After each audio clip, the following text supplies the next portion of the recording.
What's going on, everybody? Brandon here from Gearist, and today we're going to be taking a look at the GOTrail Ultra 4 from Skechers Performance. Way back when, the GOrun Ultra Road was one of the first Skechers Performance models that I ran in. At the time, I made it pretty clear that while I was impressed with the responsiveness of that shoe, something that cushioned isn't typically something that I would reach for all the time. This is still the thing for me if given the choice between A and B. However, due to ingenuity and constant development, Skechers has made a lot of advancements in their products, which have really lent themselves to acting on that sort of feedback. At the front of that is one of my most favorite and probably the most subtle advancements that Skechers has launched recently, and that is the introduction a couple years ago of their 5 Gen material. And that is the midsole material right here, a form of their Resolite foam. And we do see that in other shoes like the GOrun 4 and things like that, the GOrun 5. Great shoes, all those, you can see those reviews if you click that little thing up there.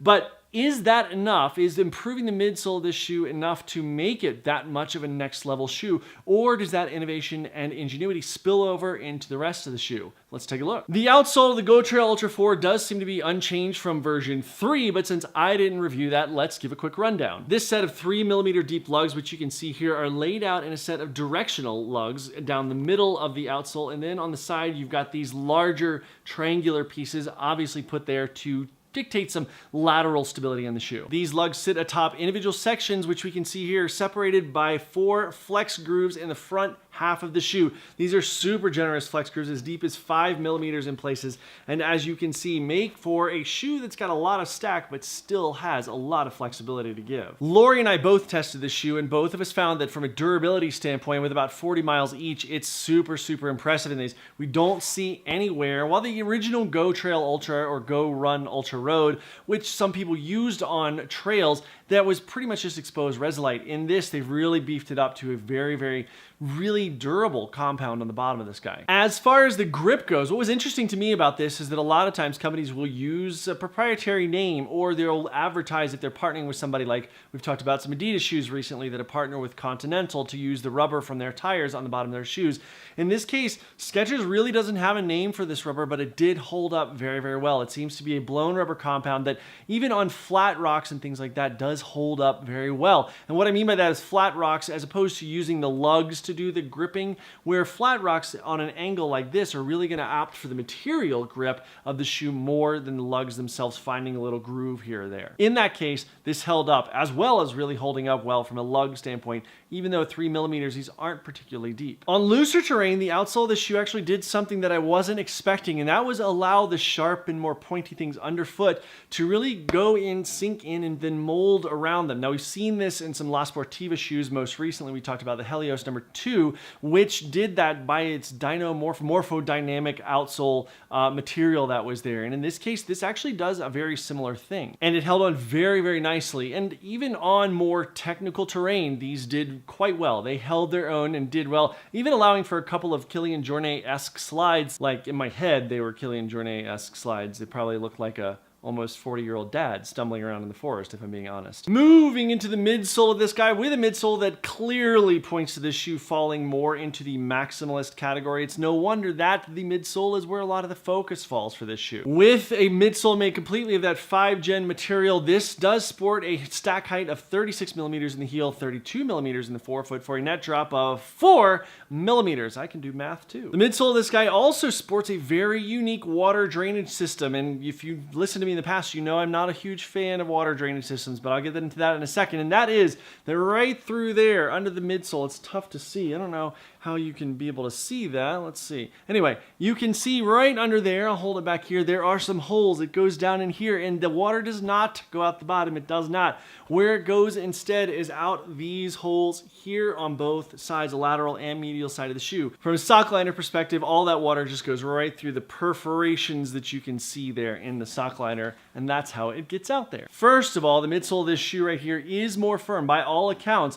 from its predecessor. Now, while I didn't try that shoe, I think this is a really good thing, because a lot of times maximalist shoes can fall into the trap of being too squishy. This midsole really is wonderfully firm for something with so much material underfoot, and for those looking for a super squishy ride, first of all, Why? Second of all, you're going to really like this because it's a shoe that's not going to let your foot sink down into it. I know that feels good after a certain point, but if you're really squishing down in there, the foot's going to bow in weird ways and you're not going to let the foot work the way that it wants to. So this is a really nice compromise between all those things. Now, back to these drainage holes here for a second. If you guys have read or seen any of my reviews of shoes with drainage holes in the past, and I mean drainage holes in the sole, usually is where we see them in the midsole, outsole, rather than just being along the sides here, you know that I'm not a huge fan of those things. The reason being because water tension is too great typically, especially when those holes get clogged with debris or whatever.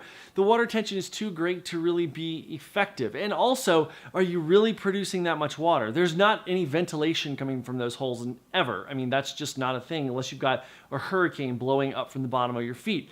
In the case of this shoe, it's a really clever way they've addressed this. While I'm still not entirely convinced that they're that necessary of a thing, I like the way that this is laid out. Number one, because they're on the sides of the shoe and not on the bottom, especially for a trail shoe, what this means is that generally speaking, they're going to become less clogged than their compatriots, where the holes are right on the bottom, where dirt and mud and rocks are going to go right into them and keep them from draining. The second thing is that rather than that downward pressure, which if you've got a hole in the bottom of the shoe, generally speaking, that downward pressure is going to be met with the upward pressure from the ground, and you're going to create a closed unit where the water doesn't really go anywhere unless there's a bunch of water. In this case, because they're on the sides, you've got that downward pressure of the heel, then expelling that water and like pushing it out the sides.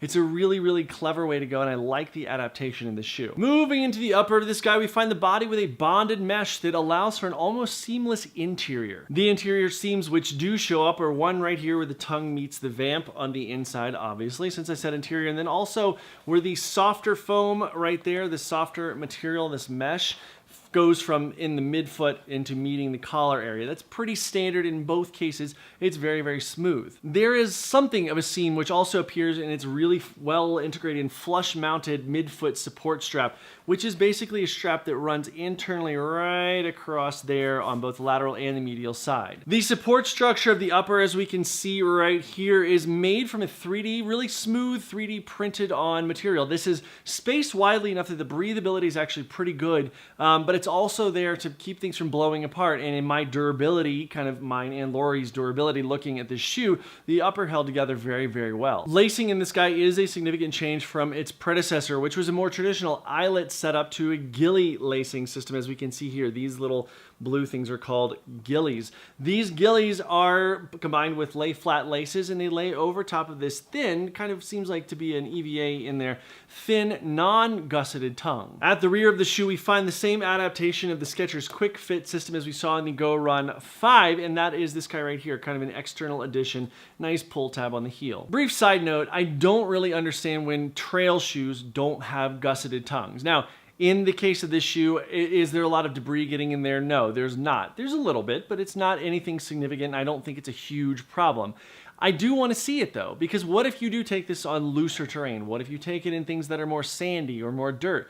I just think gusseted tongues are something that should just be on all trail shoes pretty much, and this is no exception. The upper of this guy is a solid no frills unit, which does a nice job being breathable and standing up to the trails which it's meant for. The support structure holds the foot well in place, especially when the external support structure here works with the internal support midfoot strap that I mentioned a second ago to really hold the foot in place well, despite being on off-cambered or technical terrain. Also, the support material in the upper does a nice job of fitting a pretty decent toe cap up here. It's not super rigid, but it does a nice job of protecting the toes and going back into the heel counter area, which has a little bit of flexibility, but there is also some structure and rigidity. For me, the lacing here through the throat gave plenty of room for cinching down. You can see that the last time I took the shoe off, I did not do anything with it to loosen the laces. It's still tied from that. You can see there is room to get down over a very average foot, but also plenty of room to expand if you have a wider foot, especially since I do not believe there's a wide version of this shoe. And finally, the foam around the collar and also in the tongue is simultaneously soft and firm, which is putting it right in that perfect zone that I like to see. And overall, the durability of this thing held up extremely well for me. I would like to see what it would do over the course of couple hundred miles. Maybe that would be really, really great. But in the 40 miles I put on mine, the 40 that Lori put on hers, over some really quite technical terrain, neither one of us saw any breakdown of the upper. The GOtrAil Ultra 4 does come in fitting true to size. My size 11s are exactly where I would want them to be. No discomfort, no nothing like that. However, what I have read is that the forefoot, by what I've read online, seems to be more generous in this shoe. And I have to say that the toe box, both the toe box up here and the forefoot across the metatarsal heads, are very, very comfortable with plenty of room for wiggle and splay in the toes. However, as we move into the midfoot and the rear foot, it doesn't become swimmy as some shoes with a wide toe box can do. It's actually very comfortable. And in the midfoot, what we feel is the combination of that internal midfoot strap, both on the lateral and the medial side, combined with the 3D printed on overlays up top here. Those things combine to really hold the foot in place nicely. And additionally, as we move into the heel of the shoe, we've got that firm yet soft foam, which I told you guys a second about that I loved right back here. It keeps the heel nicely locked down, even though there's not a lot of rigidity here, which is a nice addition. As we move into the ride section, the first thing that I want to comment on is the weight. Now, this is my size 11 right here. Per shoe, this comes in at 13 ounces, which, before you go clicking away going, oh my God, that's so heavy, for this size of a shoe with this much midfoot material, midsole material rather, that's really not that bad. Additionally, I have to say that there was never a point in any of my runs where I was like, oh my God, there's a weighty shoe on the end of my leg. It wasn't like that. So I wouldn't worry too much, and I think it's worth putting on before you make that sort of a call. Now, my main impression of the ride of this shoe, I kind of mentioned at the outset of this review, and that is to say that the 5-gen material that Skechers has started using, including the GOrun 5 that we reviewed earlier this year, that material is really fantastic with its responsiveness, and I think that this application of that is really, really fantastic. For such a high stacked shoe and things like that, that material really adds the responsiveness that you're going to want to look for. Now, if you're looking for that cushioned ride, that super cushioned marshmallow ride, this is not the shoe that's going to give that to you. However, don't be so quick to judge and definitely give more than one try before you make a call on that. And the reason that I say that is because you want your foot to work. You don't want your foot to sink down into the material of the midsole, because then you wind up with this feeling that your foot is saggy. You feel it in the connective tissues and the muscles and the bones even. Those joints are not meant to be sagging down into a super soft cushioned piece of foam. They're meant to work. Now, a couple other things that bear mentioning about the ride. The first is the stack height. Now, again, I mentioned to you guys the stack height of this is a couple minutes ago, and what's interesting is that you might be one of those people that goes, well, it's a high stack shoe. I'm going to roll an ankle. Oh my God. I've never rolled an ankle in a pair of Skechers GOrun Ultra anything, whether it's the Trail Ultra, the Road Ultra, or even a Hoka, to the best of my knowledge. Any of those maximalist shoes I've never really run in. But as a general rule, blanket statement, those shoes tend to have a wider midsole and outsole material than the upper. This way, they kind of have that pyramid, if you can kind of interpolate those things together, a pyramid shape that's going to keep them balanced. But if you do manage to roll an ankle, do be aware that you are a few millimeters or centimeters in some cases higher than you might otherwise be in a more traditionally stacked shoe. Just something to be aware of. You may also have noticed that I have not mentioned a rock plate in the midsole of the shoe yet, and that is because there is not one. Now, I did tell you guys in the midsole material part of this review that we were talking about all this stack really grabbing onto the rocks and that kind of thing underfoot and actually creating more of a traction profile for the shoe. And this is another place where that shows up. If there were a rock plate here, you would lose even more ground feel. The reason they can get away with this is because all this material acts kind of as a rock plate of sorts, by proxy, if you will. Because that midsole material is allowing all that stuff to go into it without allowing that cushion or that push through to be translated to the foot, it's not really a big deal. Additionally, if there were a rock plate in this, you would add more weight, which would get it well up over 14 ounces, I would imagine.